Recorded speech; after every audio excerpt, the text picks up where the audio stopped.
معزز صافی حضرات، جیسا کہ آپ کے علم میں ہے کہ گزشتہ ایک ہفتے کے دوران ریاست اس لانگ مارچ جو اسلام آباد میں دھرنے کی شکل میں موجود ہے، اس کو ختم کرنے کے لیے کس طرح براہ راست طاقت کا استعمال کر رہی ہے۔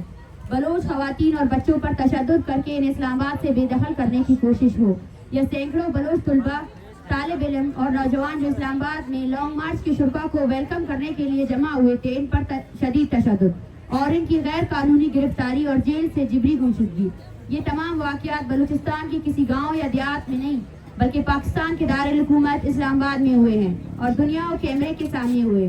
جس کے بعد اب کسی بھی ذی شعور انسان کو بلوچوں پر ہونے والے ریاستی جبر اور تشدد کے حوالے سے کسی شک و شبے میں نہیں رہنا چاہیے۔ ہزاروں میل دور سے شہید بالاچ اور لاپتہ افراد کے لواحقین اس امید کے ساتھ اسلام آباد پہنچے کہ ریاست شاید بلوچستان میں دیکھ نہیں پا رہی ہو، لیکن اسلام آباد آمد پر ریاست نے جس طرح دشمنوں جیسا سلوک اور رویہ رکھا اور ثابت کرنے کی کوشش کی کہ بلوچستان کے لوگ ریاست کے شہری نہیں ہیں، جنہیں پرامن احتجاج سمیت اپنے حقوق کے لیے آواز اٹھانے کی کوئی حق حاصل نہیں ہے،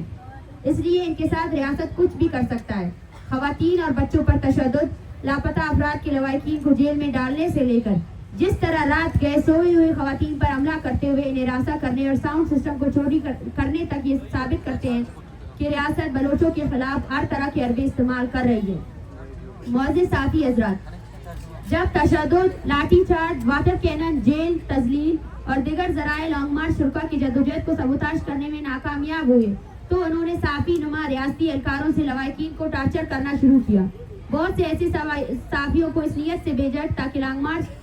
کے شرکاء کے حوالے سے ایک جھوٹا بیانیہ قائم کیا جائے اور اس مقصد کے لیے جبری گمشدگی کے شکار افراد کے لواحقین اور دیگر سیاسی کارکنان پر ریاستی بیانیے کو پروموٹ کرنے کے لیے دباؤ ڈالا گیا تاکہ ریاستی دہشت گردی، قتل و غارت گری، جبری گمشدگی سے توجہ ہٹا کر ریاستی بیانیے کو سامنے لایا جائے جو ایک سوچے سمجھے منصوبے کے تحت نفسیاتی ہراسگی کے زمرے میں آتا ہے۔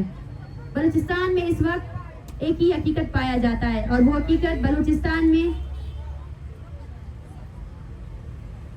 لوگوں کی نسل کشی، جبری گمشدگی، وسائل کی لوٹ مار، ڈیتھ اسکواڈ، ریاستی فورسز کی دہشت گردی، غیر قانونی چھاپے، قتل و غارت گری، بلوچوں کی سیاسی، انسانی، معاشرتی، معاشی استحصال اور ریاستی اداروں کے خلاف کے ظالمانہ اقدامات ہیں۔ اس وقت پورا بلوچستان اس ریاستی جبر، تشدد، بربریت اور درندگی کے زد میں ہے اور آئے دن اس میں اضافہ ہوتا جا رہا ہے۔ پوری دنیا کے سامنے جب ریاست پرامن مظاہرین کے ساتھ اس طرح پیش آتا ہے تو آپ سمجھ سکتے ہیں کہ بلوچستان میں میڈیا اور انٹرنیٹ کی غیر موجودگی میں ریاست کا رویہ کیسا ہوگا۔ اسلام مارچ کے حق میں مکران سے لے کر ڈی جی خان اور کراچی سندھ کے درجنوں علاقوں میں بلوچوں نے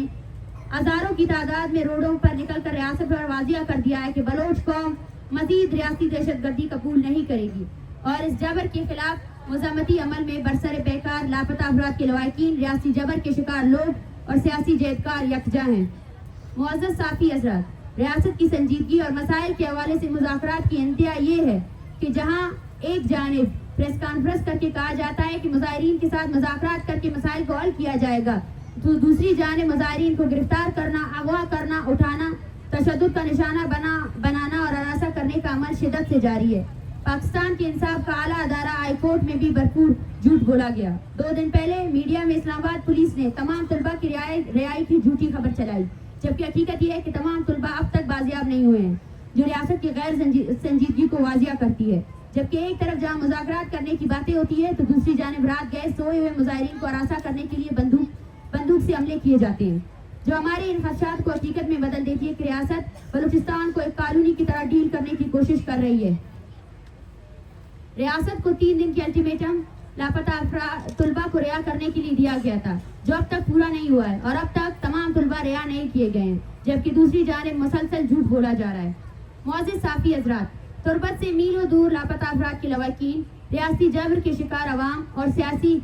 کارکنان اسلام آباد اس لیے آئے ہیں کہ انہیں انصاف مل سکے، لیکن ریاست نے جو رویہ دکھایا وہ کسی بھی طرح ایک ریاست کا اپنے شہریوں کے ساتھ پیش آنے والا رویہ نہیں، بلکہ آقا کا اپنے غلاموں کے ساتھ پیش آنے والا رویہ تھا۔ تحریک کے مطالبات پہلے دن سے واضح ہے اور انہی پر تحریک قائم ہے۔ ریاست کو درج ذیل مطالبات پر اگلے 7 دنوں کے لیے مذاکرات کا وقت دیتے ہیں۔ اقوام متحدہ کی ورکنگ گروپ کی سربراہی میں بلوچستان میں انسانی حقوق کی خلاف ورزیوں کی تحقیقات کے لیے ایک فیکٹ فائنڈنگ مشن بھیجا جائے۔ بلوچستان میں جبری گمشدگیوں اور ماروی عدالت علاقتیں ختم کرنے کے لیے اقوام متحدہ کی ورکنگ گروپ کی موجودگی میں معاہدے پر دستخط کیا جائے.